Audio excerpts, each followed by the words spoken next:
All right, CITIUS Mag live from Paris. Torch Talk is about to begin, presented by Asics.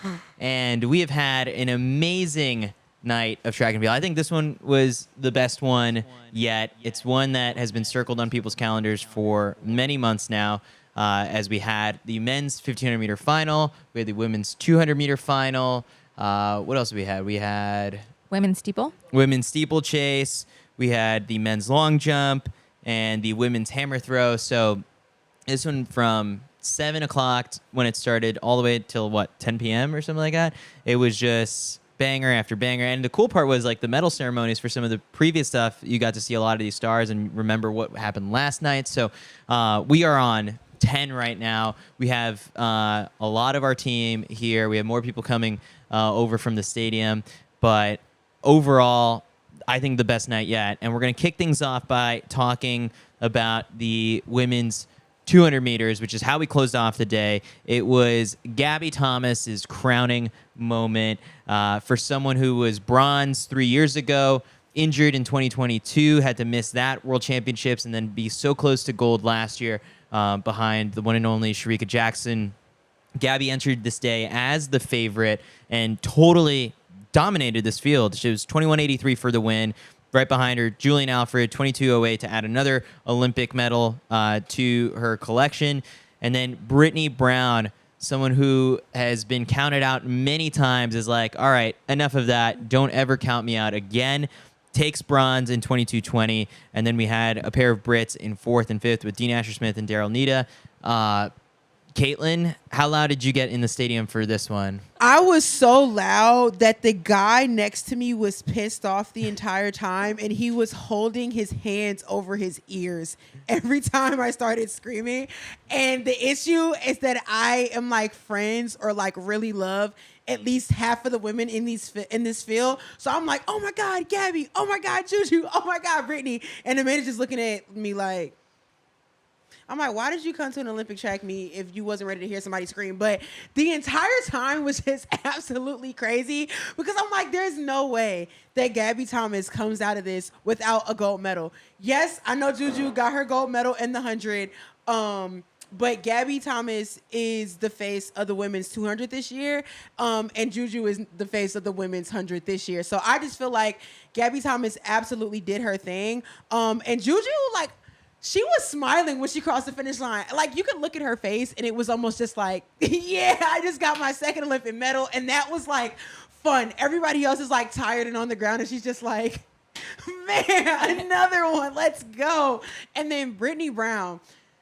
That girl has been paving the way for herself since she was at Iowa. Like, I'm going to always talk about her story because, you know, maybe we got new people listening, but if y'all don't know who Brittany Brown is, okay, she was at Iowa, did not have a contract coming out of her senior year, went to the U.S. trials, ended up making the world team, and got a silver medal. Like, the girl was absolutely insane 2019 in Doha. Then from there, you know, she ended up changing coaches. Now she's training down in Arkansas with those women, the Johnson brothers and stuff like that. And she just continued to make team after team after team.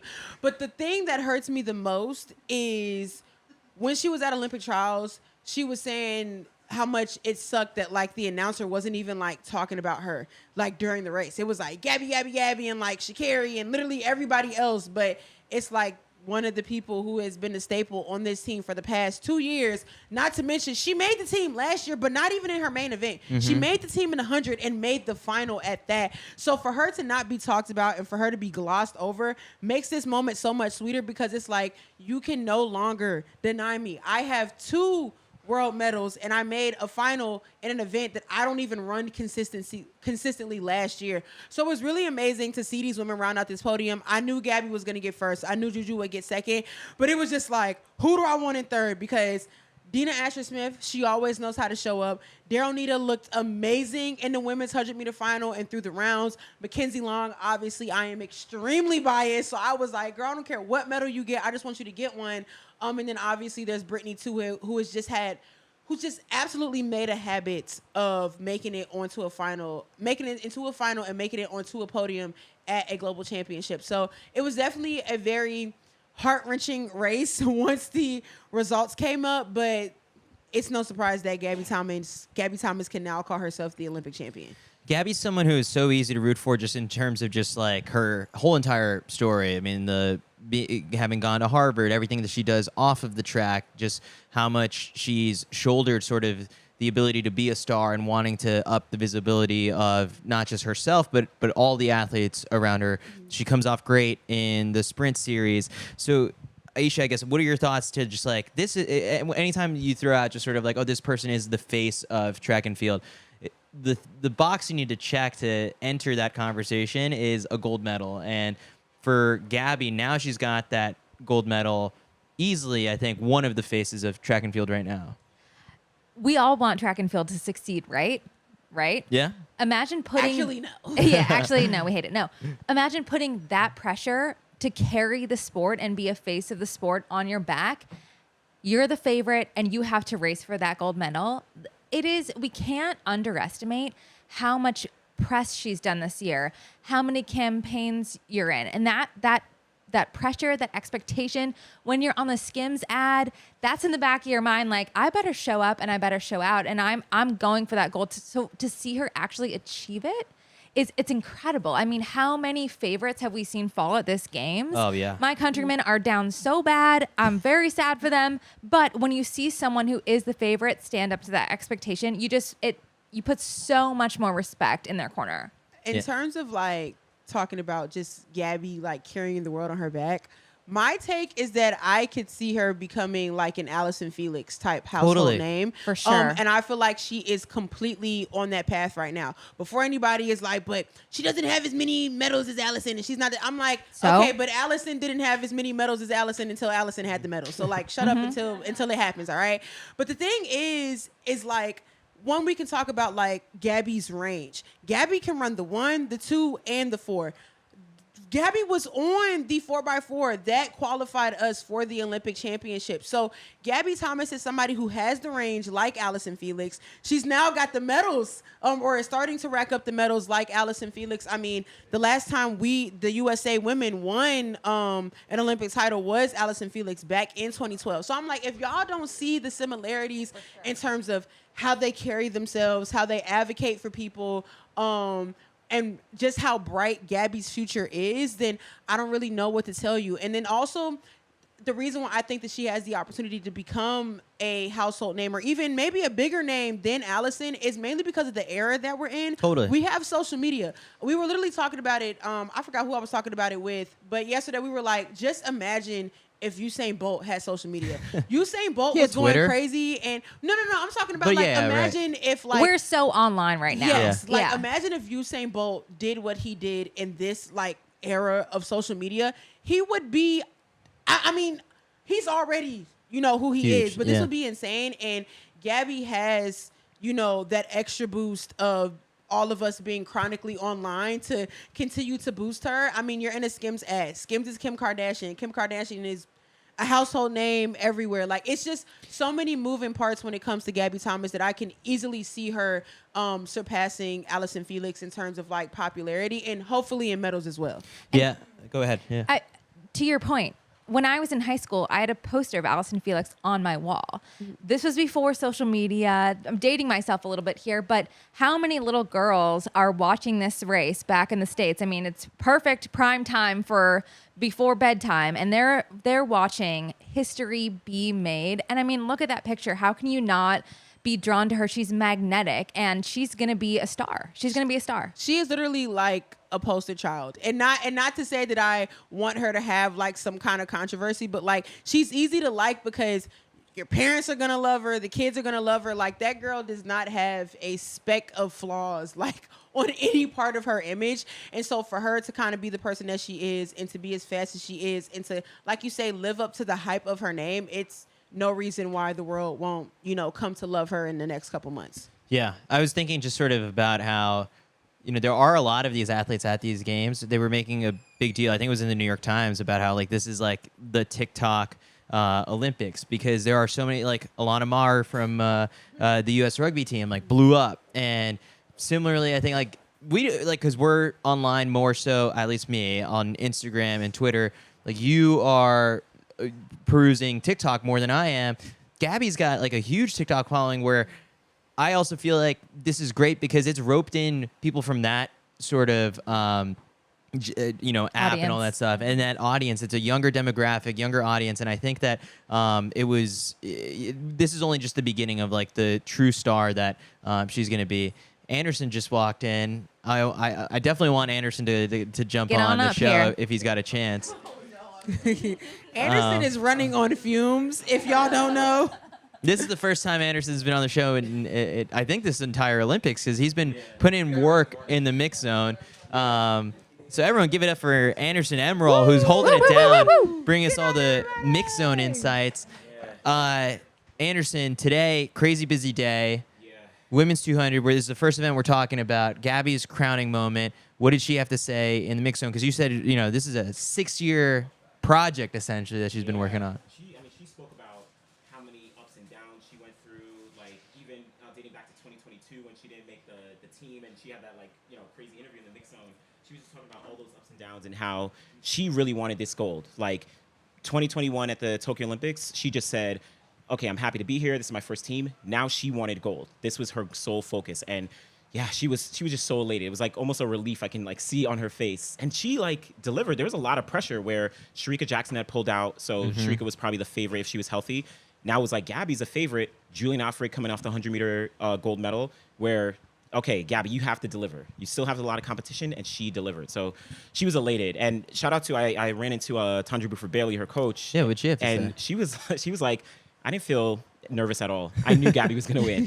she was like, she didn't feel nervous at all, which is That's crazy. Unbelievable. Right? You know how confident your coach has to be in you to be like, girl, I ain't even worried. Like, I was really like, so when I was on my way to the Olympics, I ended up being on the flight with Coach Green. And as y'all know, Coach Green got 2 athletes out here. He has the fastest 100-meter hurdler in the world, and he has the world record holder in the 60-meter hurdles. So me and him was just chatting it up, and he's just like, I need Masai Devin to make it happen. I'm like, babe, if both of them get on that podium, it's going to be nuts. And so, there's definitely like a lot of coaches out here that like have a lot at stake when it comes to their athletes. And not because it's like, oh, money and bonuses, but it's like both of them, like in terms of relationship, are just like put so much effort into achieving one goal that like it's crazy as a coach to not feel nervous. Not because you don't believe in them, but it's just like, you understand that there's a lot at stake. And so to hear that her coach was just like, no, like, it's just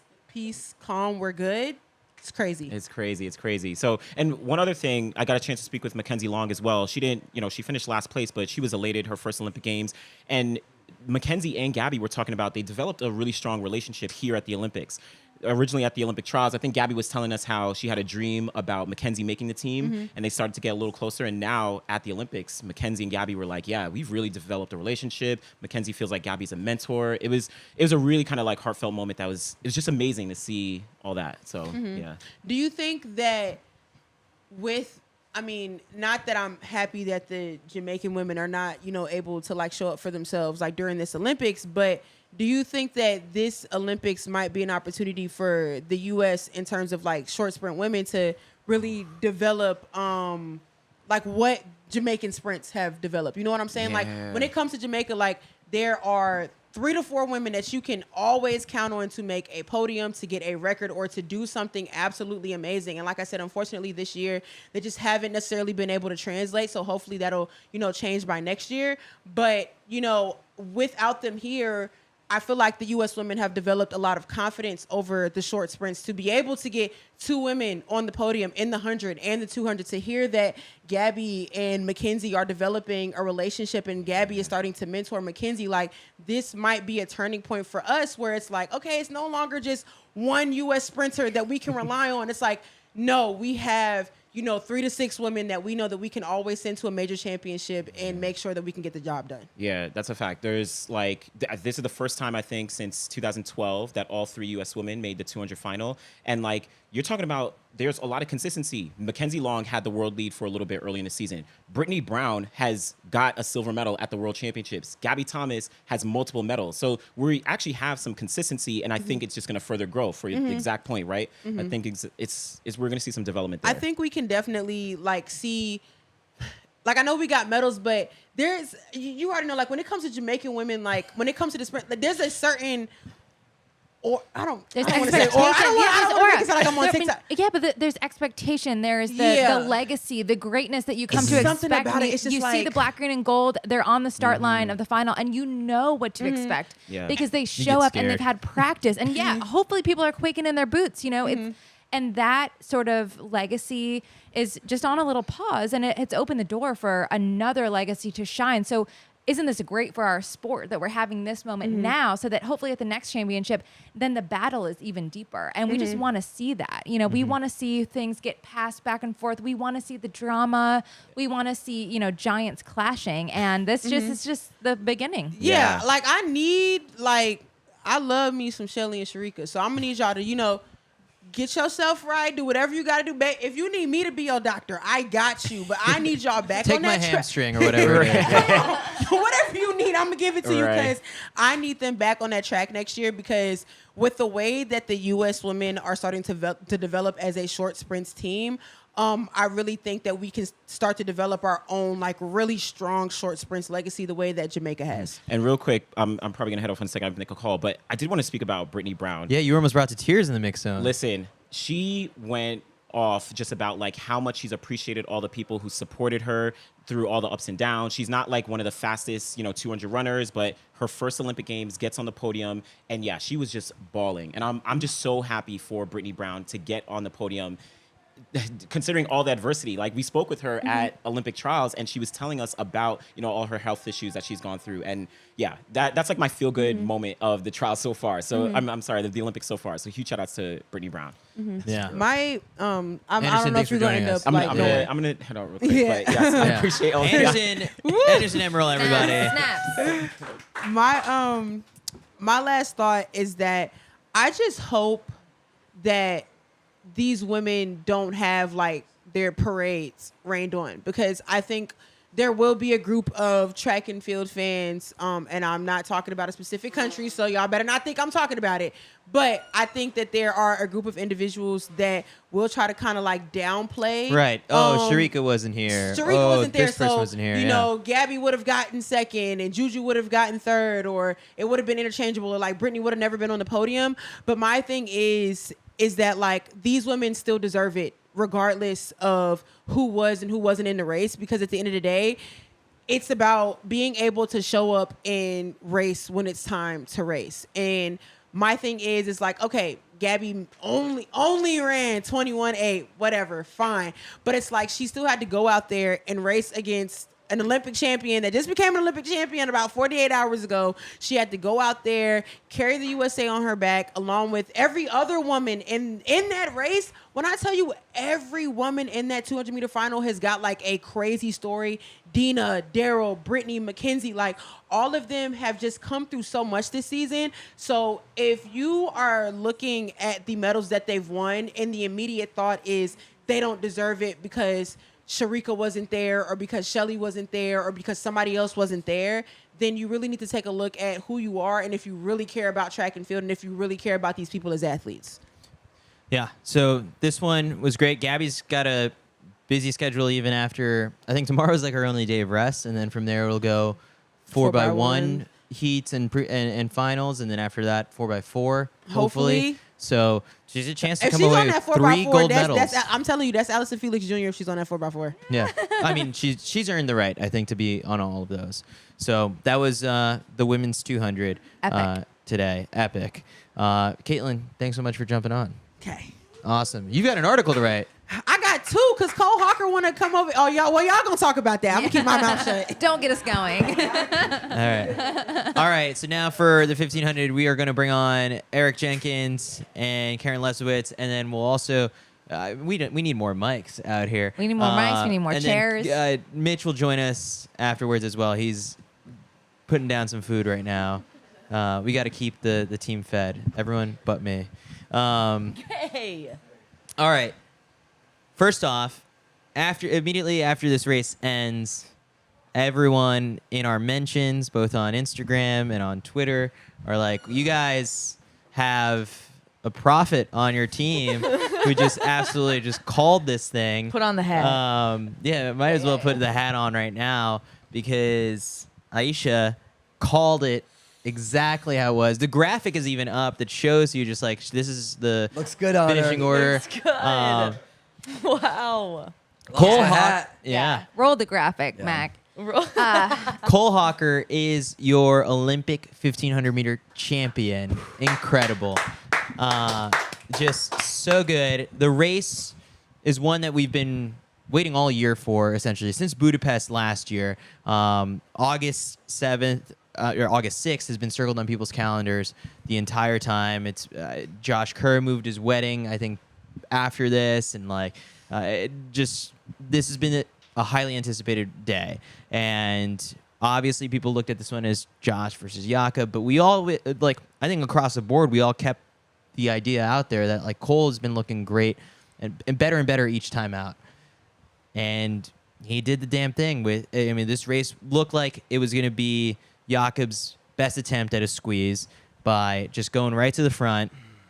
If you're Jakob Ingebrigtsen, this is how you had to attempt to win gold. Like, try and make this a 3:27, 3:26 race to squeeze the life out of everyone else. But the problem was everyone's fit.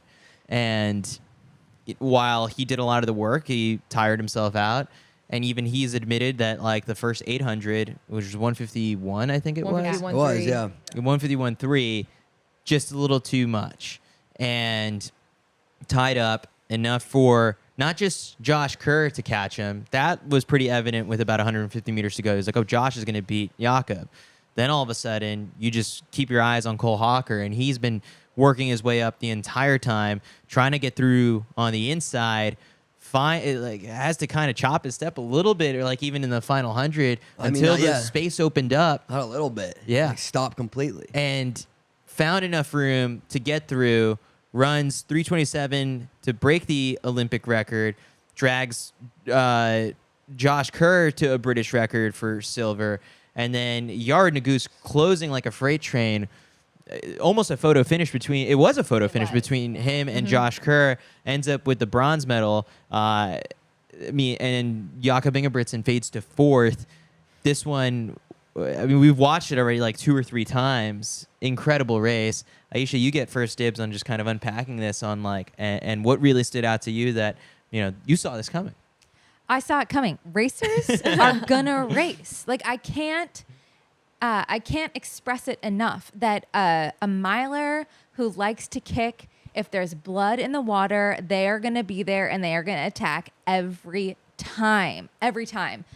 The sage Nick Willis always says, stay on the rail, it'll open up. Yeah. And it opened up. And he was right there for the taking. It was one of the most incredible races I've ever seen in my life. I need to watch it about 6 more times and watch each man in the race several times. I mean, looking at this list, I thought Tim Chariot was going to be on the podium early days. He was looking incredible, but the way that Cole raced, how poised he was, he changed position so many times, but did it in such a relaxed, unhurried, self-assured, confident way that saw him go to gold. It was incredible. Right, and we saw the Americans group up a bit, right? We saw some maybe conservative tactics, if we want to say. They were all right by each other, and we know Hobbs is someone who kind of executes a plan, tucks right in. We saw Cole, in 9th position at one point with a gap, and I think that's just a testament to, his kick and what we saw. But Jakob taking it out, in a 54.9, making it an honest race. Truly, hats off to him. I think he went for it. You got to love a competitor who comes out to compete. His message, if anyone hasn't read it yet on Instagram, I think is very heartfelt, very sincere. And he's taken an L. He's taken a loss. And I think how people respond when they are put in this position tells you everything that you need to know. He's got respect for these guys. And, we're talking a lot about the top 3, right? We've got 2 Americans in there since 1912. Everyone's like, this hasn't happened. How about 3 Americans in the top 5? Wow. That's team score. crazy. Team score. I guess we won the team race. Yeah. To Karen's note, and I understand that this is, a podcast or a YouTube show where people aren't always sort of like attentive to all the different social media posts. So I will read what Jakob posted on Instagram because it's a different kind of Jakob. So, to set it all up, in the mix, he did an interview with NRK coming through the Mix Zone, which is the Norwegian TV station, and that's where he kind of admitted that, like, yeah, the pace, through 800 was a little bit too much, and that he just fell apart. Like, if he could go back and do it all over again, that's probably what he probably would have fixed. Then in the Mix Zone, very similar comments. But then, just maybe 30 minutes ago on Instagram, he actually takes the time to congratulate the guys. He says, "Well, I guess he did show up after all. Hocker and Nagoose as well. My team always says that because you have a big mouth and is the one to beat, everything has to lose. Wait, you have everything to lose in competitions. Today, Cole Hocker, Yard Nagoose, and Josh Kerr outsmarted me. They were the best guys when it really mattered, and I want to congratulate them on a great performance. Of course I'm disappointed. Running is the ultimate sport. Everyone can participate. Everyone could set their own goals and achieve them. All you need to do is show up. Not long ago, I trained alongside kids and average runners at Sandnes Stadium. Today, I competed alongside one of my countrymen in an Olympic 1,500-meter final. 10 years ago, no one in Norway would have believed this was possible until Henrik and Philip showed us that it is. I sincerely want to express my gratitude and love to them and the rest of the team, and to my partners and Norwegian Athletics Association and all my followers for the support this year. Thank you so much. It means a lot to me. Thank you also to all of my competitors for putting on a great show today. Congratulations to the guys bringing home the medals. Luckily for me, I get to do it all again tomorrow morning." So 5K starts tomorrow. I think Jakob is ready to stomp on some people, eventually come that final. But Eric, I guess for you, where did things go wrong for Jakob Ingebrigtsen in this one? Right away. I think so. Really? To go out in 54, I am surprised. I knew that I assumed that he was gonna to be in the front and make it a hard race, but I thought that to just go out and run hard from the gun, I think it was the wrong move. He just felt like, oh, if I just make it a hard race, I can run the legs off these guys, which I'm surprised because he's tried to do that before and it failed. And he tried to do it again tonight. He went out in 54, and then I think he ran a 56, and then I'm not sure a third, but he went out really fast, slowed down for the next 2 laps. When it's like it should be the opposite way. He needs to be getting faster the whole time. You can't go out, let guys as talented as these guys catch back up to you when you inevitably slow down after a 54, and then gear up for that last lap. It's not the right strategy, and I am shocked that that's what ended up being his game plan. But hearing what he just said, it is cool because he is so brash, so confident. It's nice to see him kind of just bear it all and be really humble and give props to everybody. He's been so reluctant to. I think that was kind of where the whole beef started, honestly. It was Josh Kerr felt like, I beat you, and I never got a good job, you beat me. Mm-hmm. And I feel like that was what Josh was like, you know what? You made all these excuses. You never just said, congrats on a great race. You got me today. And that it's nice to see that Instagram post and kind of just be like, I didn't have it today. My competitors got me. I'm it's hard to process a race like that, honestly. To see, first off, Cole Hocker, who a once in a lifetime race. We were losing our minds in the stands. It was so unbelievably fun to watch. That last 100 was. We just watched it a few more times back here. Yeah. Insane last 100. And all the poise of him to actually, he ran up against Ingebrigtsen on the rail. He put his hand up. He loves the rail, and he put his hand up on him he did get his stride chopped very significant, like very significantly in the last 75 meters of a 3:27 race, Insane. which just shows the type of fitness he's on right now. I mean, he's like you could say, yeah, he's a 3:26 guy. I mean, that's to be able to think like that. So he gets his stride chop and he considers swinging. You can see him kind of step out. He slows and he stays relaxed and he doesn't move out and knows that that gap is going to open up. He stays on the rail. Like, he clearly felt really good because 99% of people would say, okay, I got blocked on the rail. I got 60 meters to go. I'm swinging out and going to try and figure it out. And I can at least get second with how he's feeling.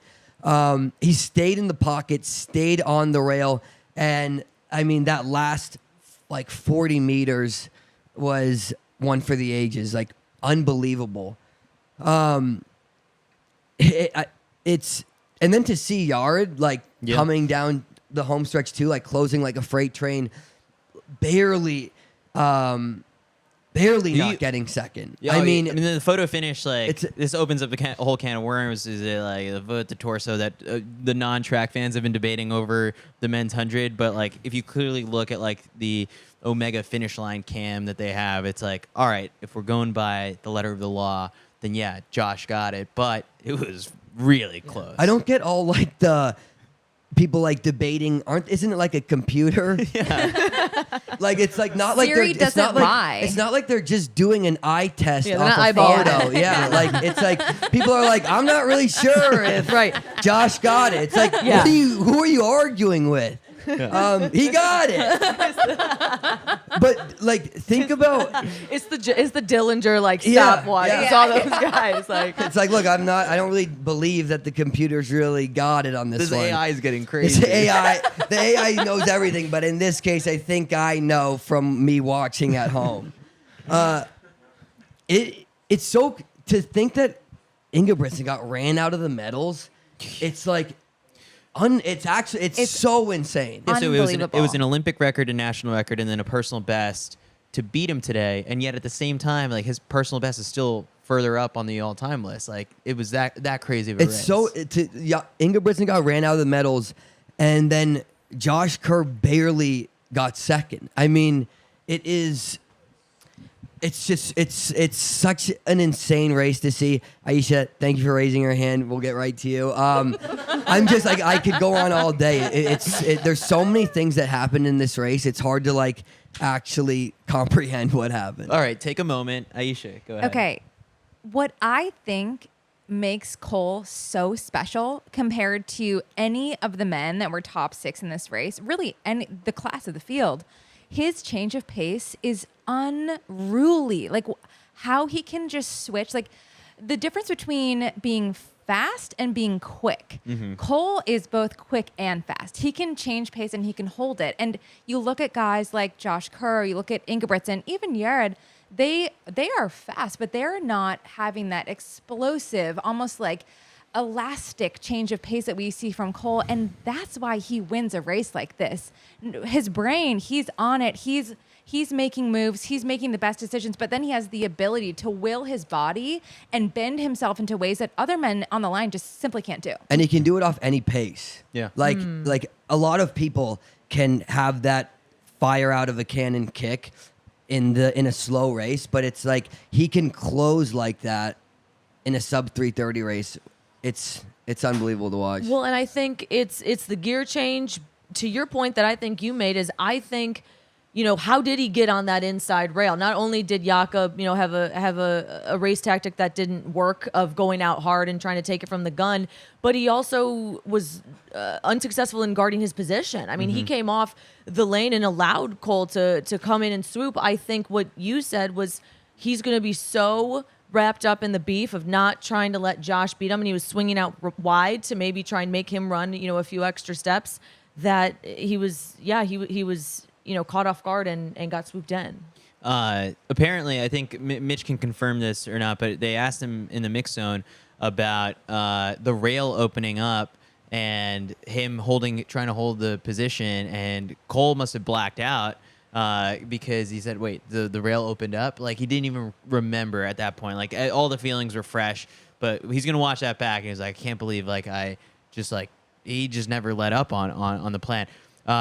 Cool stat that was just floated around in the YouTube chat by David Ribbich, friend of the pod. Last 100 meters for the top 4 guys. Cole, 13:0, with the chopping of the steps you have to think about. Josh Kerr, 13.2. Yared Nuguse, 13:0.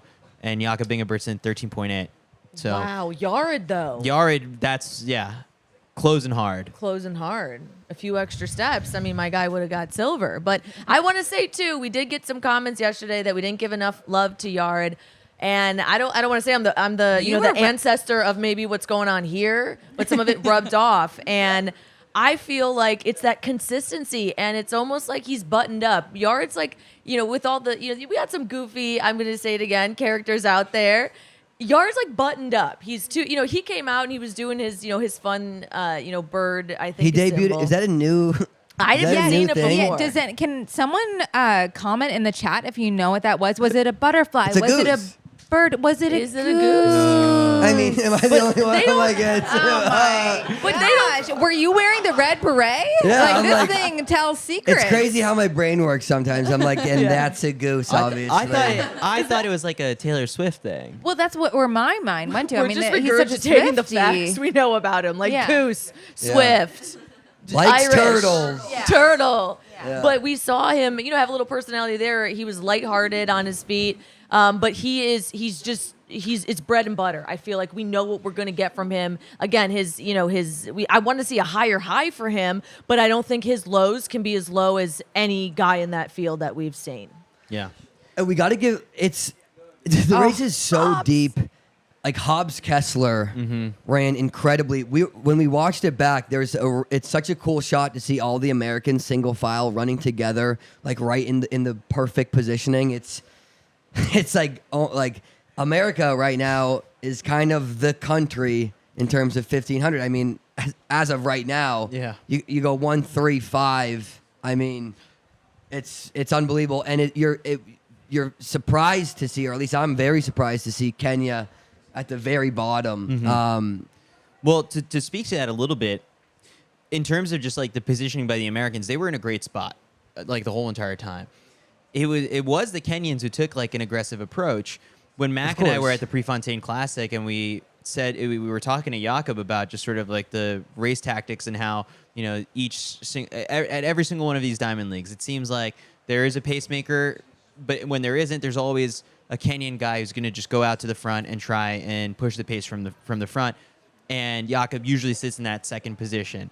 And today, when Jakob was attempting to be that guy up toward the front, it was Brian Coleman, who I think doesn't get a lot of credit for just how good he is, who was like, okay, I'm going to try and do what I usually do at these diamond leagues and what we've attempted so many times, and it's never worked. And it backfired massively for him because I think, what was it, after about a K?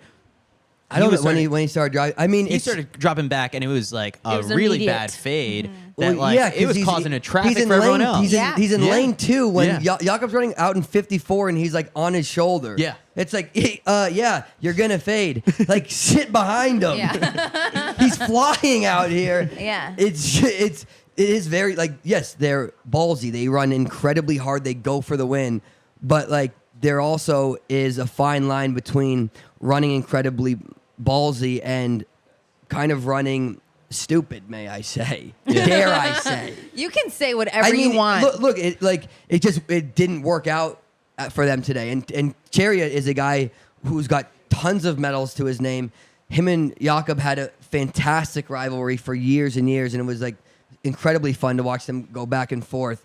So yeah, like you wouldn't have been, and Mitch had him in finishing high up on his, so you wouldn't have been surprised to see him up there. But it was just like today, that strategy didn't work out in their favor. Yeah, and then people in the chat are giving a little bit of credit, even though he did also kind of crap the bed here a little bit. Timothy Chariot fading to 331. He was the next guy up who was attempting to lead the closing of the gap on Ingebrigtsen when he was trying to get away as much. You needed one guy to at least like connect the dots, and it was Timmy C who fell on the sword. Well, I mean, I think you would, because like you saw when Jakob made the really hard move. Josh at first if he wasn't right on him, right? Like he was a few back. Yeah. But I think it's probably because Chariot was there in the positioning, and so it's like, look, I'm not gonna make a lot of. The pace is fast. We're out in 151. If I start trying to swing wide and chase him down at this point, I'm gonna be sacrificing energy that I desperately am gonna need in that last 200. Because let's say Chariot's not there, you can bet Josh Kerr bridged that gap. But yeah, it's just interesting to see because Kenya is such a dominant. They're like the face of distance running around the world. So to see them, I mean, when was the last time I'm looking that up Kenya right now. has been the bottom positions? Well, I was just gonna see when's the last time they missed the. I mean, podium. Okay, yeah, Podium. So even missing the podium, let alone finishing this far back. Yeah, they missed the last time. Well, 2016, the Century Tier. Yeah, I guess like they've been on and off. As Bill Kiprop for was 2008. But yeah, I mean, like this doesn't feel all that common. They're usually top 5, and then today not the case. And it's usually Tim Chariot. Yeah. Yeah. Yeah.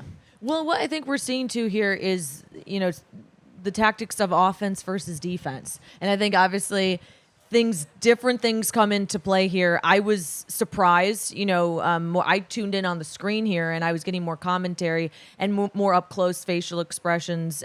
Jakob looked bad on his face from Really? the start. He was huffing, he was puffing. I think we've seen him a little bit more maybe emotive, and he just, I don't know if it's forcefully being relaxed. I don't know if that's more of a show. I mean, I think maybe now looking back on some of his heats, it feels a little bit like he was kind of faking it till he made it almost. I think he was running scared. That's what it looked like. It didn't look as powerful and strong and maybe as, with intention as you would like. And at the end of the day, though, my takeaway is this was a race. Mm-hmm. This was an incredible, like if you've never tuned into track and this was your first exposure, you were with Caitlin and her crowd and those people who, don't get out much. If you're not a track fan after this, we had Noah Lyles tweeting, what an incredible race Ry Benjamin had on, his feed, Team USA celebrating, to just see the Olympics and I think embody the spirit of just pride and your country. It was incredible to see everyone tuning in and cheering in for this. Yeah. I think to your point of facial expressions, we were watching the replay and Jakob is running defensively. Mm-hmm. You can see him look at the video board every chance. Yeah. And it's just a different mentality. He has a lot to lose. And people who finished ahead of him have less to lose. But circling way, way back, I love to see the humility. I think that he is going to bring fans back on the bandwagon with the post that he made earlier. And immediately. Yes. He didn't wait till after tomorrow's, sem or prelim for the 5K. He did it immediately. Yes, and it just goes to show the mindset that he was in, and he's running defensively, he's looking up, he's taking extra deep breaths, and then he realizes, hey guys, I just didn't have it today, and honestly, I kind of love to see it. It is like, I wonder if because he's so dominant in the 5K, I got to assume like. It's interesting with how good he is in the 5K that I bet he would be an absolute force to reckon with in the 10K. He just loves the 15. He does. It's like he wants to master it and conquer it. It's like he doesn't consider the 5K. It's so, like the 5K is so easy to him. He doesn't like consider it a real event. He's like, look, I've got it. Like, no, I'm doing the 15. Like, yeah, I'll do the 5K as backup, but like I'm doing the 15. I think he should like. We were talking about this, like, whenever you see him sit, like, he's got a good kick. Mm-hmm. When he doesn't lead, when he sits way in the back and just moves at the end of the race, he is able to show everybody that he has a really strong kick. Maybe not next, I don't know about next year. I don't want to tell him, like, what tactics to do, like, all this stuff. But, I mean, clearly, this tactic's not working. You should just practice kicking. don't lead any of these races. Yeah. Just kick. You're still going to win. He's still incredibly good off the kick. I think he should just because you don't really see him unless it's a prelim play around with different tactics. It's always just running really hard from the gun and usually winning in these Diamond League races.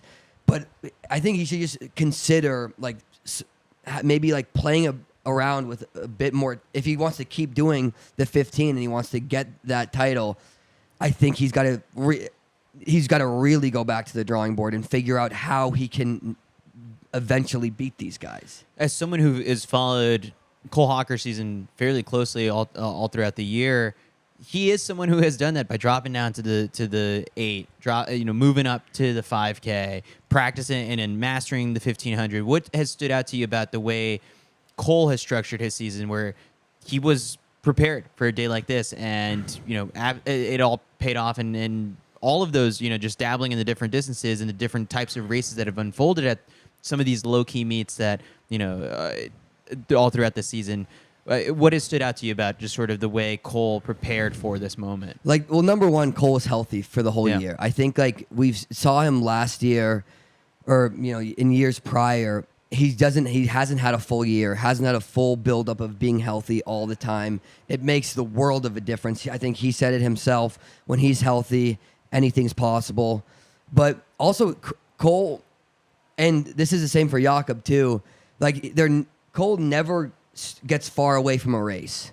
He's always he's always got a race on the horizon. He's never putting in these huge training blocks without a race, and maybe he's training through the race, and a lot of that is he's doing off-distance events so that he's able to work into the training without necessarily he's probably going into these races a little bit on heavy legs, so to say, but he's always racing. He's always kind of honing that skill of racing, because the farther you get away from a race, when you do end up and this is different for everybody, you do see a lot of people, it doesn't take, they're always maybe one so-called rust buster and they can have a good race, but racing is a skill. If you stray from that, you will become a worse racer. You don't train to be good at doing workouts and to be a good trainer. You are training eventually to race. And I think that is in that group, in that Ben Thomas group,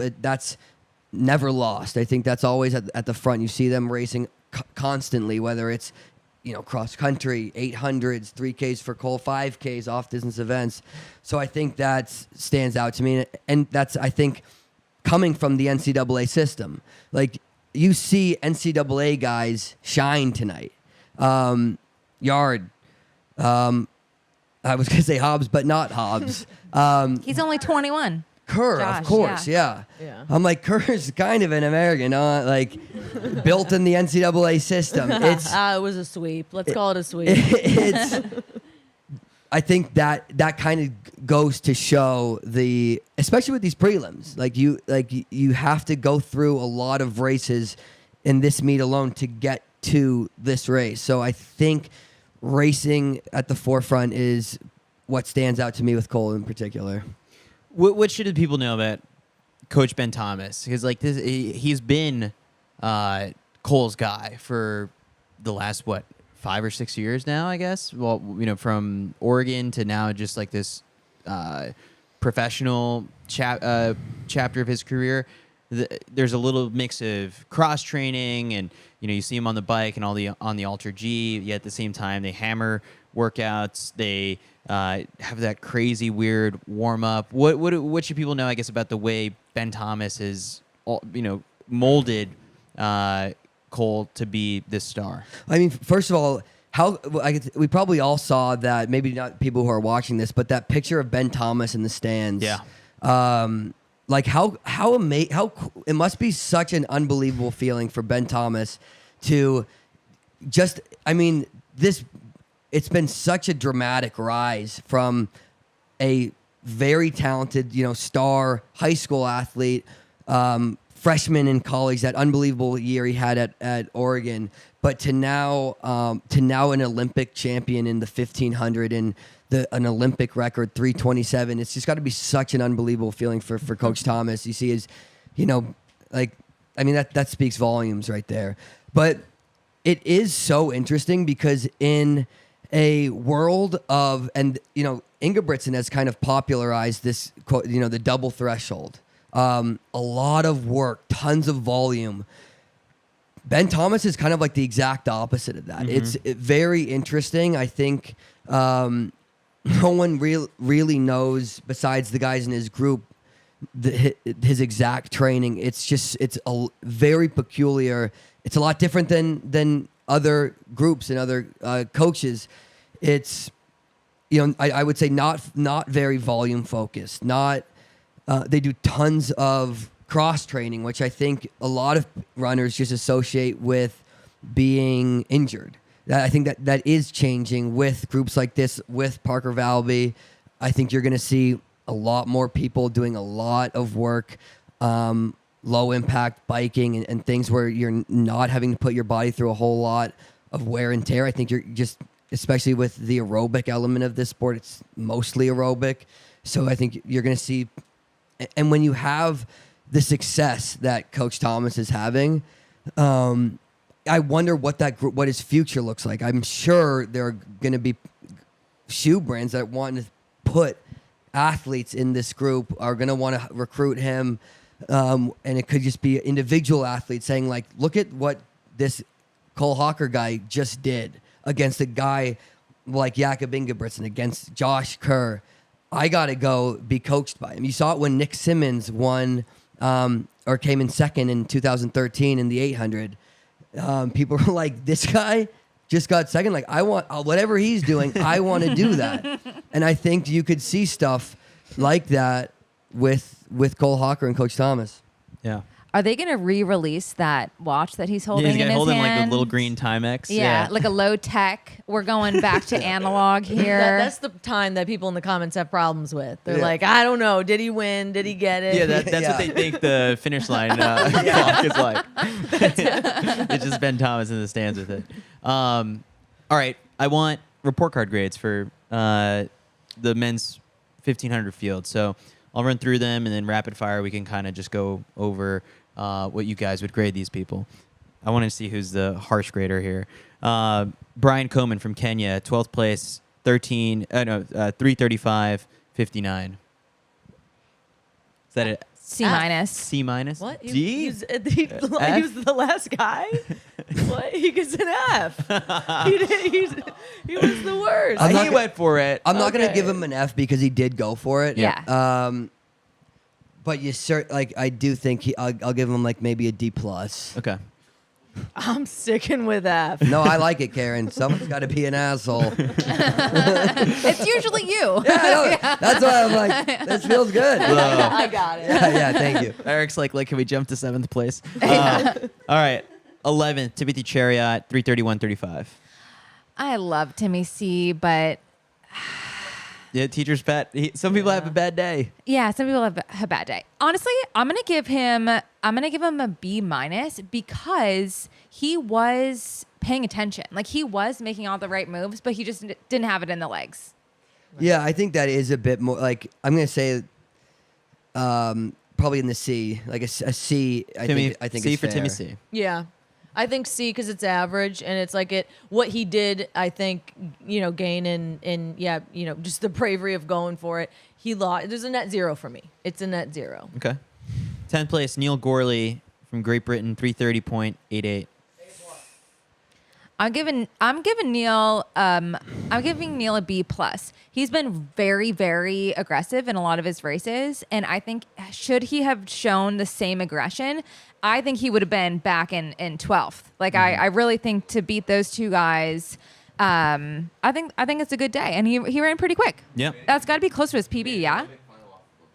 Made an Olympic Yeah, final. Oh my gosh! I was gonna say, yeah. maybe a B. Yeah, B, like Yeah. this is a guy that I'm surprised, like incredibly talented, but he was hurt for an incredibly long amount of this year. I think to run as fast, like 3:30 in an Olympic final, it's incredibly hard. It's worth more than just a straight up 3:30, right? Like at the end of the day, with how emotional these races are after, and this is the third round and just like 4 or 5 days off how many months has he been training? Like 4 months. Yeah, it was Something just like before that. It was Prefontaine. just before Prefontaine. Yeah. So, I'm gonna say Yeah. B plus, maybe Okay. even like That's an A minus. Bs. I think he did all he could. All right, 9th place, Stefan Nielsen from the Netherlands, who to a lot of people was like, who? Like coming into it, personal best at 330.75. Got to give him honestly an A. I mean, he was a 337 guy at the beginning of this year, I believe. Really? As a personal best or as seasons? Yeah, as a Wow. Wow. like to come into this year, a 337 21 years guy, old. and the probably the hardest and most. I mean, yeah, like the best Olympic race probably in history. You got it. That's an A. Okay. That's an A. It's a B plus at best. Jeez, Yeah. Karen. I That's tough. mean, A's a lot, but I'm gonna go B plus. All right. love Pietro it. Arese from Italy, 330.74 national record. I think you throw him in a similar bucket too. Yeah, A. If you Yeah, run it's- the best that you've ever run in your entire life on the day, like what more can we possibly be asking from these It's people? tough because I didn't necessarily think we were going to give every single person like an official report card because I'm trying to remember Arace's race. Yeah. Yeah. I'm like, Talkative. yeah, exactly. Like I had no parent-teacher chatty. conference meetings with Arace's parents. Like it feels weird. I don't remember his race. Did he start out really hard and die? Was he in the back and was like, you know what? Like, let me just pick up the stragglers. But We're he for finished. this back half. We're just going off of He results. finished. Yeah, Vibes. we're going off vibes. I think. I'm gonna give him. I'll go A minus. I think he beat out some really good competitors. National record, personal best. He can't be too upset with a PB. So yeah, give him a decent grade. A All right. minus. We're gonna, Eric. This one's for you. 7th place, Narv Nordas, 330.46 season's best. Look, I'm gonna lay off Nordis. Do I agree with what he's done a lot? No. So he didn't race great, considering I'm sure his goals are. He didn't race poorly. It's just the field is so deep. But this is a guy that got bronze last year, and you can bet that he was hoping for something similar this year. So I'll give him like a B minus. Wow, that's very generous. Like it's still fuck him obviously, but yeah, he didn't race too bad today. Agreed. Sure. I'm very neutral. All right. 6th place, Niels Laros, 329.54. I think a lot of people had this guy as their sleeper pick, and it's tough because he's so young. So young, like he's so good. He's had kind of a rocky. He didn't open up till late. He's had a rocky outdoor season. Like, good for him for staying on his feet through the finish Yes, on this seriously, this guy's a wrecking one. ball. He could have taken out the whole damn field if he did a lot of his usual race tactics. He's so young. He's so good. This is a guy, like, look at this field. Like, Cole Hocker, Hobbs Kessler, Niels Laros. Like, they're just so young. It's gotten to the point now where it's like if you look at him and you're like the guys ahead of him, you're like, all right, yeah, no, he finished where he should have. And even, like how old's Jakob?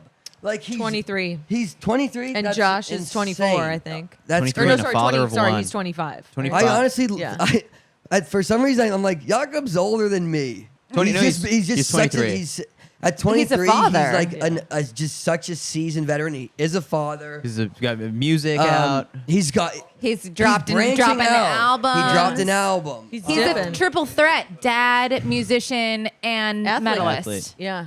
Yeah, and he's only 20. Like this field is so young. The event is in such good hands.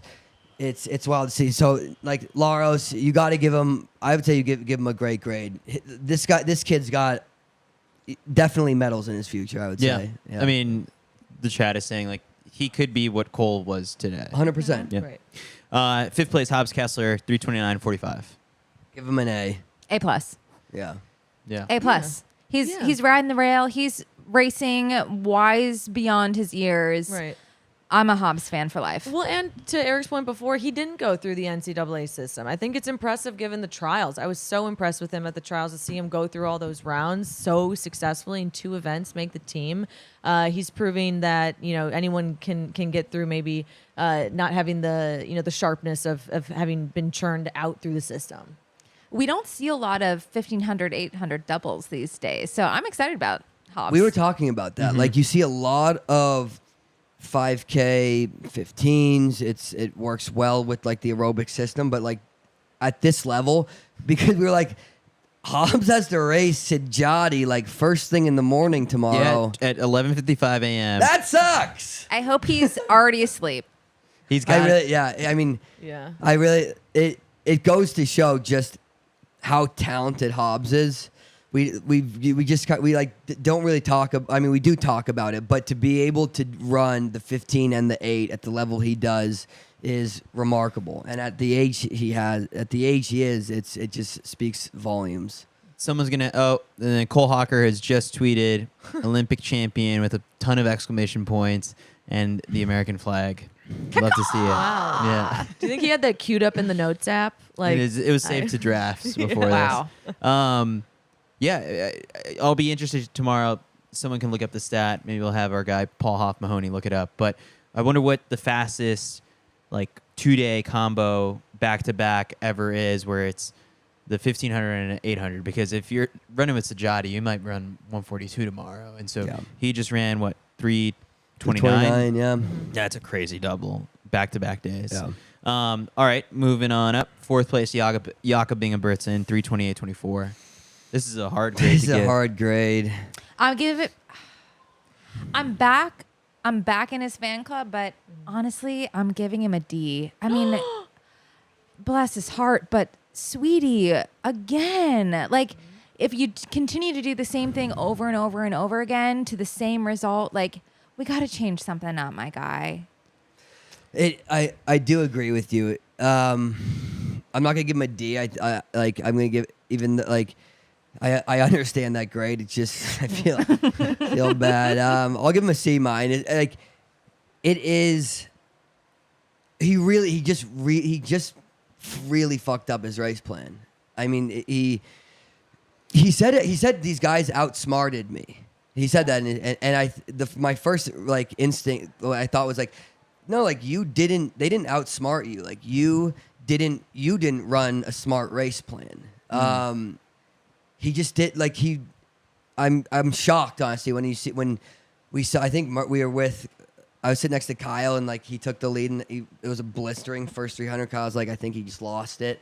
To see him come through in 54, you're because it's gonna slow. It's gonna slow. It's gonna slow. It's gonna slow. You're gonna let guys like Josh Kerr and Cole Hocker and Yard Nagoose end up catching up to you a bit. And then try and kick again from the front, which he's shown how hard it is to do off these races. It's just, I don't think he really thought, I don't want to say he didn't think about it because I'm sure he obviously thought about it. But on paper, when you see the race he ran, it's just look, you really messed up on race strategy. To be slightly devil's advocate, I do think on the morning show, when we were just dissecting different race plans on what could potentially be with him, we did say if he leaves it to a kick, it could be game over. For sure. And so my grade of just a C plus is that he went for it. And it didn't work out today. I do think it, in a different world, could have worked out for him if he took it from the gun and let it. I think it's very difficult to do that and impossible, but I think he has the right personality to do that type of thing, the ego, and I think he had a season's best and PR of 2 solid seconds over these guys.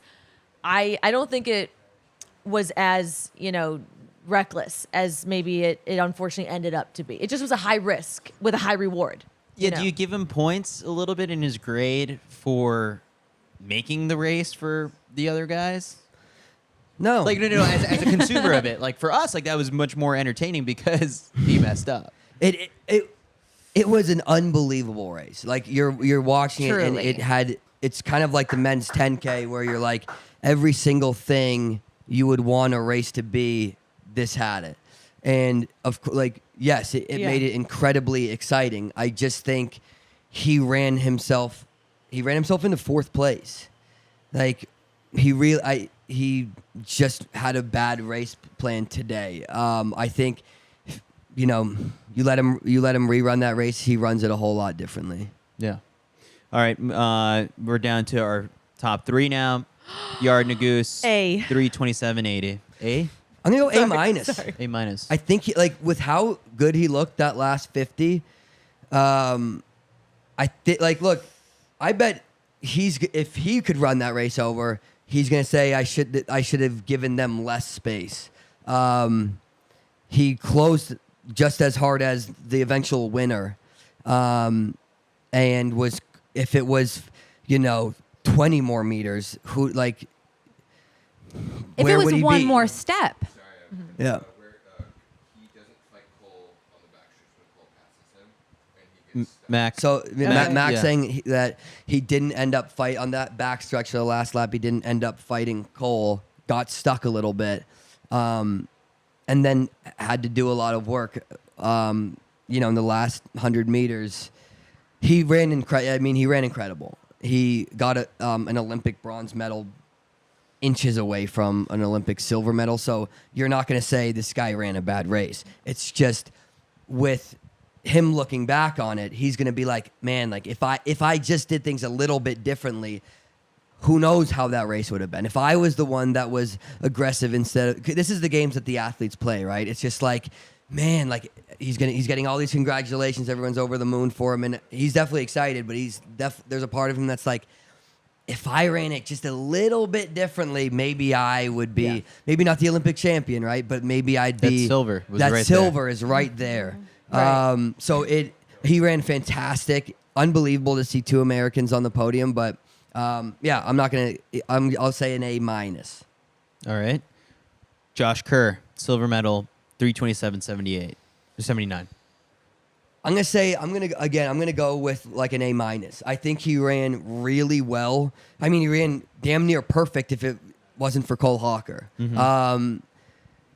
He was queued up. I think everyone, and this was probably a lot of the media. We just thought it was Jakob and Josh, Yes. and so Josh is racing Jakob, and then when he sees Cole come up on him with about 50, when he's like 50 meters to go, he's like, fuck. This guy? The guy with the best kick still here? Yeah. I thought we got rid of him ages ago. And like he almost had him. Like Yeah. it really took everything from Cole and like every meter of this 1,500 meters to end up getting Kerr. Yeah. I bet if you were to look at if you were to tell if you said Kerr this morning, you're gonna end up coming in second today, he'd be like, it'd be devastating.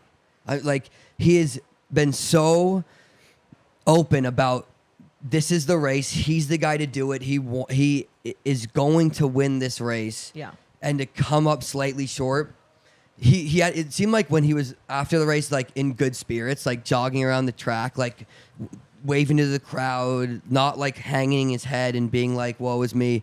He seemed like he's in good spirits, but the competitor in him, that he is furious that he came in second. Question, I was going to say, what do you think is sweeter? Is it not letting your rival beat you or not having your rival even in the conversation?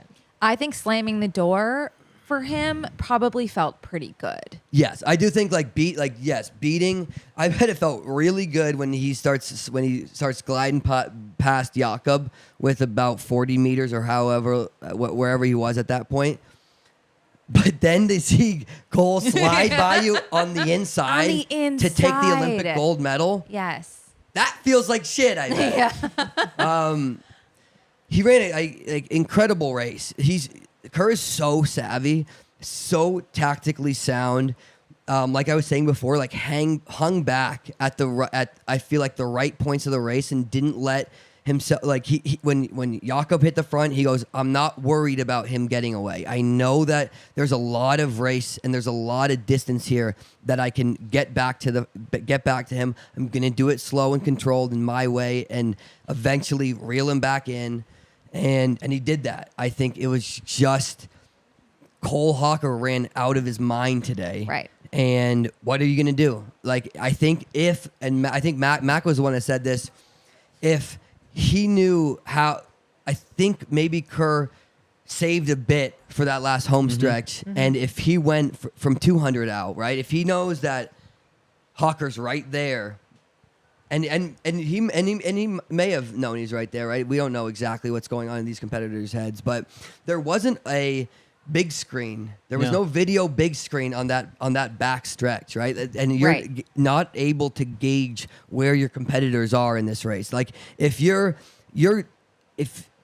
leading the race, if you're Jakob, you're able to run this race and see, okay, I got Kerr right on me. I got Cole Hocker still here. Yard Goose is here, but there isn't that. There's no video screen, so you just have to. You're kind of running just scared out there. Like you're saying, okay, I assume Kerr's on me. I'm preparing for him to be on me. And then by the end of it, you can feel, you have a sense that he's behind you. But I just think that if Kerr went from a little bit farther out, and I think he was strong enough to do it. I think that it was still a fast race, but I think if he knew how good Hocker felt, he'd go from a little bit farther out, because as Aisha was saying, Cole has probably the best kick in the world. I mean, he does have the best kick in the world for the 15, but like when you see somebody nobody really shift gears like that at the level that he's able to do. And so I think Josh would have trained, because Josh is known as a kicker, but even Josh can't quite change gears like that. I think he would have went from farther out and tried to run that out of Cole. Well, possibly not even Yared, looking at the closing splits there, with the last 100. Josh does have that kick, but I wonder if he knows those splits. I wonder if he sees Yared run a faster 100 than him. I mean, I'm wondering what's going on in Josh's head, if he knows that. Mm-hmm. All right, and then unanimous A++ to Cole Hocker, right? I mean, he won it. Teacher's He pet. won it. Olympic won champion. it. Olympic champion, Olympic this- record, 327. What would have made it Fuck. any better? Nothing. Like any Nothing. You sweeter? cannot make it better. I mean, this race is truly American incredible. record. I mean, who even cares at this No, point, yeah. right? Yeah. Like, this is so sick. Like, everything, like, especially the top 5 of that race. Like, it's hard to give them harsh grades. I mean, I know I just slapped a D down there really difficultly on Jakob there, but like, easy. But I mean, truly, this was incredible. And like, to your point, Eric, on the backstretch, like, these guys don't know what's happening. They're running eyeballs out. We got Cole Hocker blacking out on the home stretch. They have no idea what's going on. And at that point, it's just like, everything you got, you're just absolutely going Right. And I don't know. It just cannot get better than that. That is A+++ off the charts, like gold star, incredible stuff. I mean, yeah, this is a once in a lifetime race for an athlete like Cole Hocker. Unbelievable for all of us to be able to like witness his rise, from the redshirt freshman year, freshman at Oregon, like winning. One of the most memorable races, him versus Yared in that 1500 outdoors at NCAA's. Like that was just that was an unbelievable race, and something that makes the Olympics is. And I thought about it, especially when Gabby Thomas crossed the line in the 200. Is like you see a dream come true in a second. As soon as they crossed that line, like you saw it with like Gabby, it was right on her face, and it made me think of Keely Hodgkinson the other night. Like you're seeing everything they've ever wanted just come true as soon as they cross that line, and like Cole Hocker, like like when you see him come through the line with his arms up, just like looking up into the stands, that's a moment. I mean, it's hard to like put into work. Like he's never gonna be able to get like that's so once in a lifetime.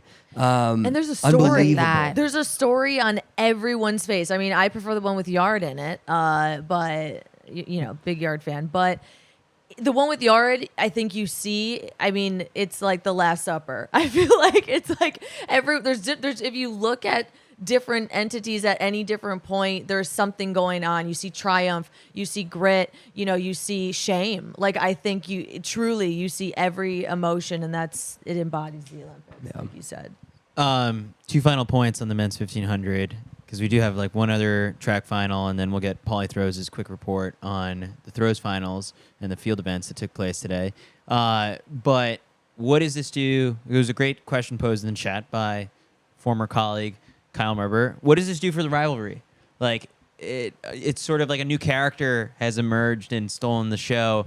Like I still want more Jakob versus Josh. Does this squash the beef, or are we now just sort of like give us more Cole versus Jakob or Cole versus Josh? Or I mean, all the top 4 guys.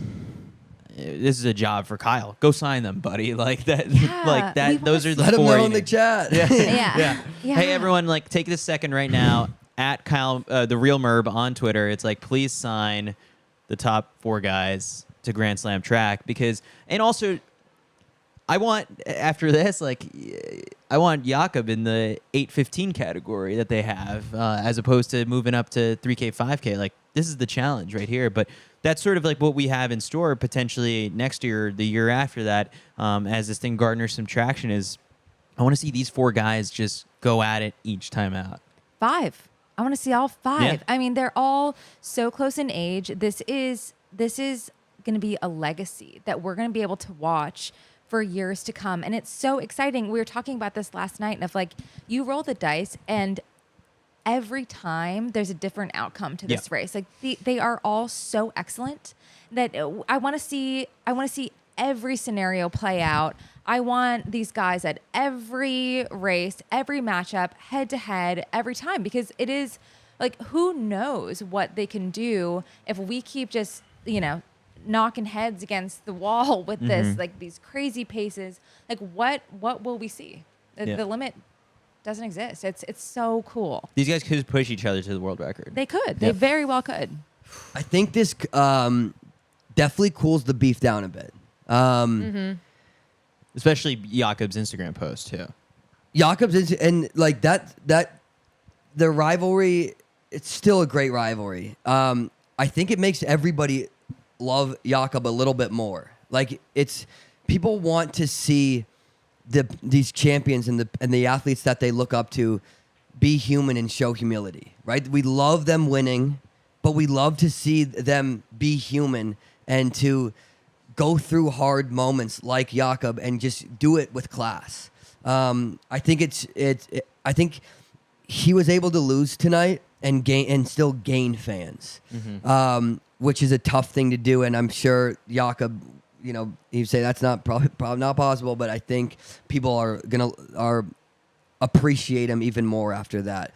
I think if, let's say if Kerr were to win and Jakob were to come second or third, then the beef it's on and popping, right? But with Cole winning and Jakob finishing off the podium, and also with, let's say Jakob just is throwing shade at these athletes afterwards, you'd be like, it's still pretty beef with all these guys, and especially Kerr. But I think it's a bit different now. I'm glad where it's at right now. I think it's all. I like that these athletes, that Jakob's showing these guys respect. I think Jakob's gonna win the 5K still and be just as confident as ever. So I don't think it's necessarily like Jakob's like, man, these guys are better than me, and I don't know if I'm ever gonna be like. It's not like that at all. The guy's a 326 guy and is still the best in the world. But I think it as far as Josh Kerr, Jakob Ingebrigtsen, it's cooled down a bit. Well, I also like that he used the word outsmarted me. I personally like that for the story. I think he didn't say they were, they didn't physically, they weren't fitter than me. They didn't, they weren't stronger than me. Outsmarted leaves so much room for interpretation and for, like you said, the dice to be rolled again, and a whole different outcome could have happened. I like that he's keeping it going a bit. I think that when I first read it, I don't know if anyone else had this experience, I was like, oh no. I was like, he's going for it. He's going to make this all about, if only. But no, he was class about it. Like Eric said, like keeping it classy. But the smarted comment, I think, is still him coming through. Right now, season 2 of Sprint doing really well. Amazon Prime series on the Ingebrigtsens. This ending maybe wasn't what they were really hoping for, but then again, opens the door for another. People future love season. a comeback. Yeah. Also, you can't like, with what Jakob's gone through in his personal life, like, he's had an insane year. Yeah. He's had a Yeah. lot. He's gone through so much behind closed doors, and actually not even closed doors. Like it's out in the open. It's out in the public.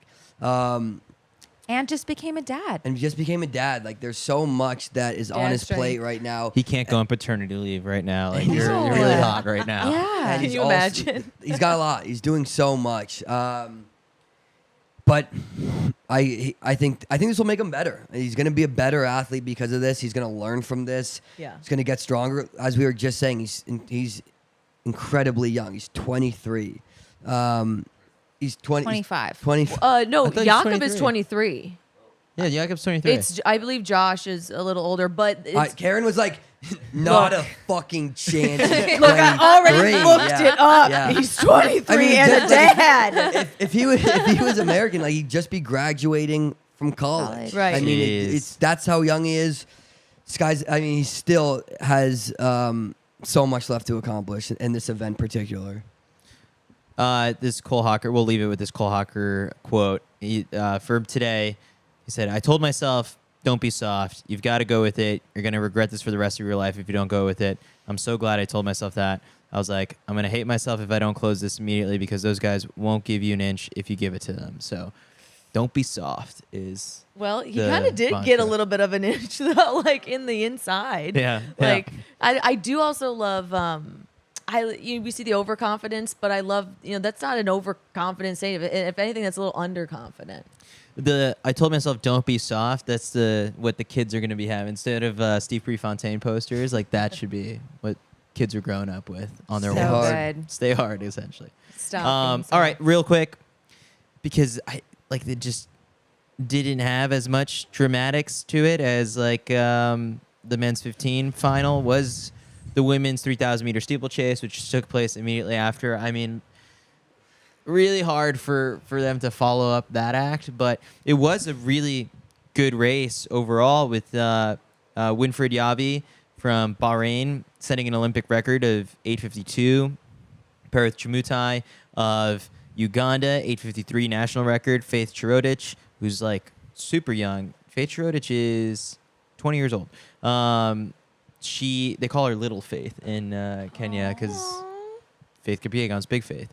8:55.15 for a personal best. But I think the thing that made this race the most fun was everyone watching Alice Finot from France just getting the crowd going, and it was getting louder and louder and louder into that final lap because she was eating up ground on everyone. And in that final lap, she ended up passing, what was it, an Ethiopian and a Kenyan, and she ended up running 8:58.67 for a European record, finished as fourth. If that race would have gone one more lap, she probably would have won the whole damn thing. This race was electric. The Americans didn't quite really go with the hot pace and end up in 12th. Courtney Wayment, 9:13, and Val Constein was really struggling in those later stages as the wheels fell off and finishes last in 8:34. But so definitely not the performance that she wanted, but great experience at the world stage. So that was the women's steeplechase. Any I have thoughts. yeah. Okay, first of all, let me just say I ride for Gabby so hard. She is incredible. I almost lost my voice. The 1-2 punch of 1500 to women's steeple was so tough. The emotions, it was a roller coaster. But she has been running so consistently well the last few years, and she has wanted this gold medal. I remember watching the devastation of her finish in Eugene. She wanted to win that race too.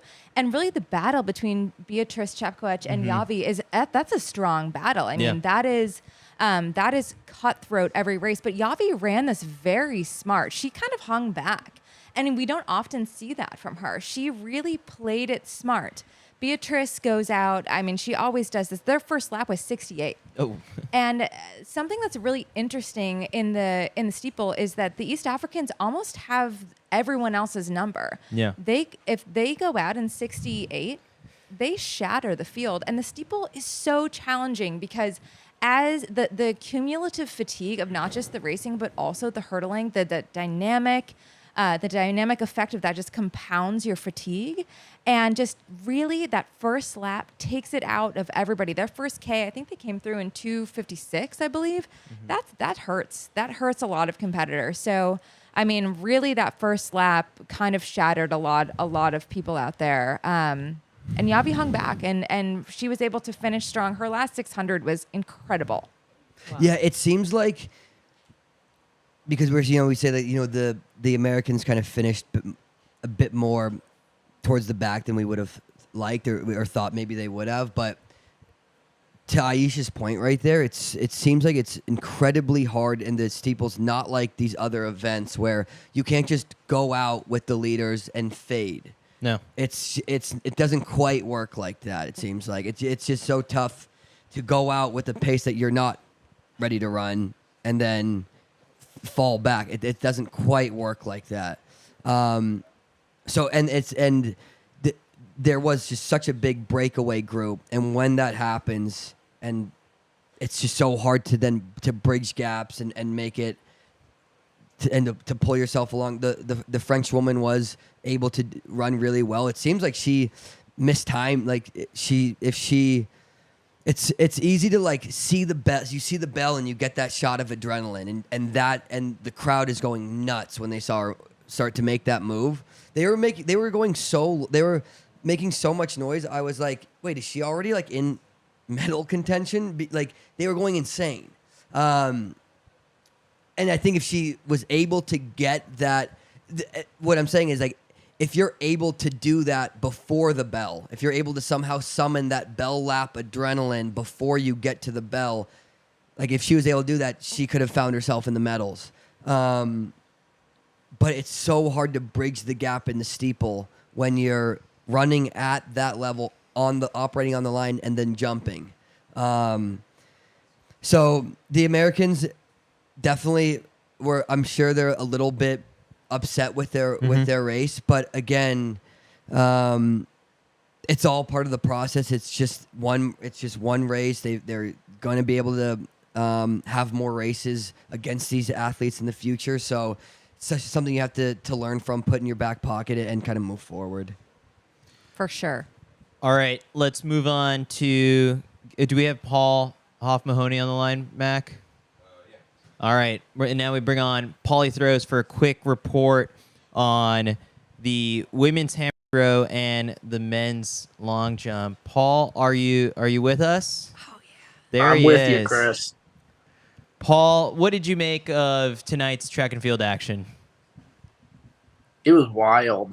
It was everything you could have wanted from a night of track and field. Fast steeplechase race, absurdly good 1500 that somehow it exceeded my expectations, I would say, which is incredible because they were extremely high.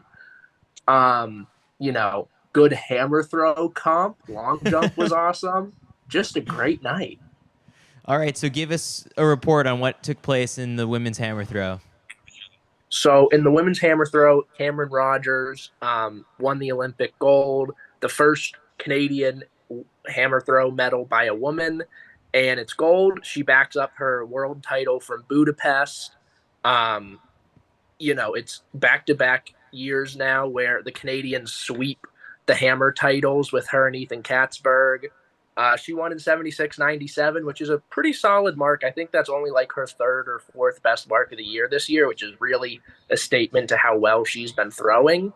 Deanna Price went out. She didn't make the top 8 in this one. She threw 71 meters and ended up in 11th, which was a little bit surprising. I actually had her tabbed as the gold medal favorite over Cameron Rogers because they both had pretty even seasons.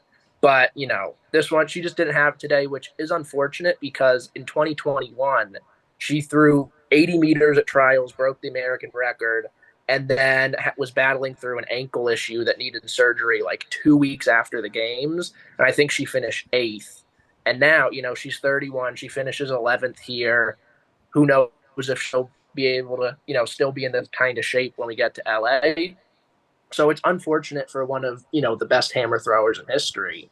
But Cameron Rogers now, she is on just a truly insane trajectory. I think she's maybe 24, 25, but she's already a world silver medalist, a world gold medalist, and now an Olympic champion.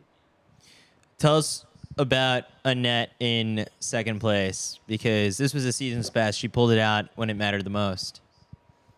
Yeah, season's best, 1 centimeter shy of her personal best from 2021. How do you This say her was full just name? redemption. I believe it's Annette Chikamoke. All right, I'll take your word for it. Okay. So she, in 2021, this was just great redemption for her, because in 2021, she was representing Nigeria, qualified for the Olympics. I think she was in Tokyo, but Nigerian athletics had some issues with like doping testing or something. I'm not entirely sure what the specific problems were, but it was her and a couple other athletes weren't able to compete in Tokyo. And so it was just heartbreaking. She transfers allegiance back to the U.S., represents Team USA in Eugene, and then this year makes Team USA and wins the first ever Olympic medal by an American women's hammer thrower. 75-48. It's the funny thing is her personal best is actually the African record, and now she's representing the United States. So that's just a little fun trivia fact. But yeah, So fun, second Paul. best throw of her career at a perfect time. She got second by a little over a meter, and now she's forever etched in the history books. And like I said, it's just really great redemption for her to get on the podium after what happened to her in Tokyo. Close And battle one final note. Oh, go ahead. Yeah, one final note about this field is in 4th place by 4 centimeters is Anita Wlodarczyk, the greatest hammer thrower to ever live. She's 3-time world or Olympic champion coming into this one. And it's been a rough couple of years for her. She's been battling some injuries, but I think this was her best throw since early 2022, I want to say. And she had like her 3 or 4 best marks this year. And I do think she's 38. So I believe this was her last Olympic. And it just congratulations to Ji Zhao of China. But it is a little heartbreaking to see Anita just off the podium one last time. That's exactly what I was going to point out before, that close battle for 3rd and 4th. But no, overall, great competition. Future's bright in the women's hammer throw with Cameron Rogers. Hit us with Absolutely the men's long jump report. Miltiades Tentoglu is just so good. I truly think that he's probably one of the most underrated athletes in track and field right now. All he does is win.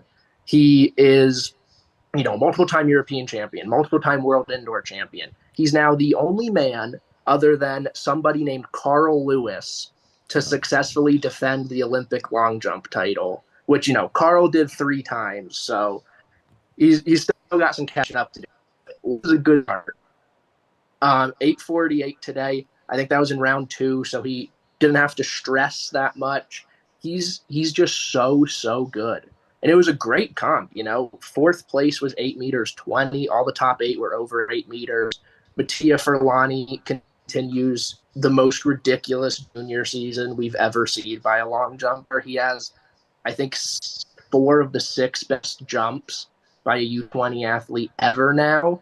And this year he won European silver, world indoor silver, Olympic bronze before he turns 20, which is just incredible. And then Wayne Pinnock, nice little redemption for him. He finished 5th at NCAAs in June, and now he's an Olympic silver medalist. Great competition. All right, Paul. Tomorrow is the men's discus throw final. How are you emotionally getting ready for that one? Oh, he's frozen. He's that excited. That is a really good question. All right, you're back. You hear me? Yep. Okay. Yeah, that one, it's going to be legendary, I think. Mikolas Alekna coming in as the world record holder. He's been on such a tear this year.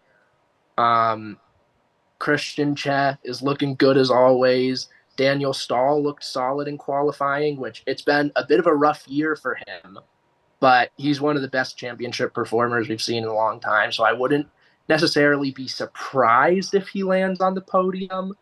Matty Denny, Alex Rose, Lucas Weiss-Heidinger. There's just so many really good guys. I do think the battle for gold and silver is probably going to be Alekna and Che, and then the battle for bronze is going to be really interesting behind them. But also, it's Olympics, so anything can happen, like what we saw in the 1500 today.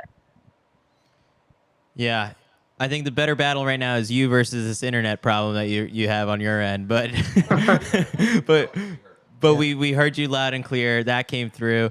Paul, thanks again for your throws and field event contributions.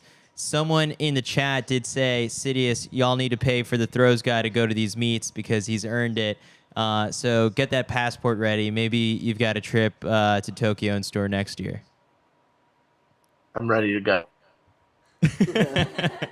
All right, Paul. We'll let you get back. All right. See ya.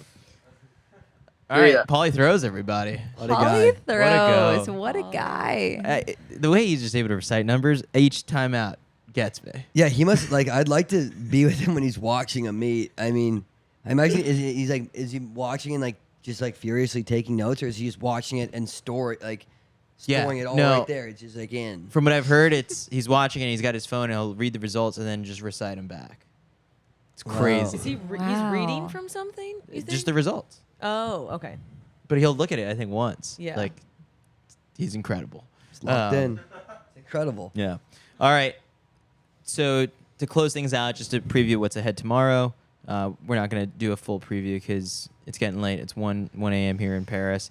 Day 7 tomorrow, the finals are the women's pole vault, the men's discus, which Paul just broke down for us a little bit, the men's 400, which is getting very enticing, Quincy Hall. Final tomorrow, right? Finals tomorrow. Shit. Mike Norman made it through, but it's really looking like it's going to be. I mean, today was just crazy fast. Karani James made it into the final with the third fastest time of his career. This dude's been running at championships since 2011. Yeah. Crazy. Wow. Matthew Hudson Smith, another one. So these guys proved that the track is very fast. So we've got that in store tomorrow. And then the night will close with the men's 3,000 meter steeplechase, which, for the last couple of years has been a really good battle between who is it? It's Soufiane El Bakkali and Lemecha Girma. And so we've got that in store tomorrow. And then 5K and 800s in the morning. Yeah, so the first round of the 5K and the 800. So if you're Jakob Ingebrigtsen and Hobbs Kessler, I hope you're fast asleep right now. Hope you're not on the on your Julian second plan. REM cycle by now. Yeah.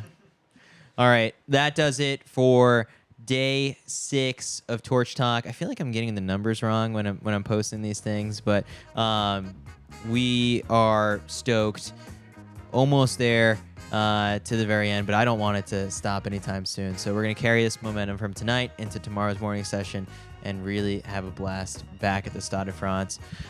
I'm Chris Chavez, Aisha Protlier, Karen Lesowitz, Eric Jenkins. We've had our whole crew on today. It's a really special day.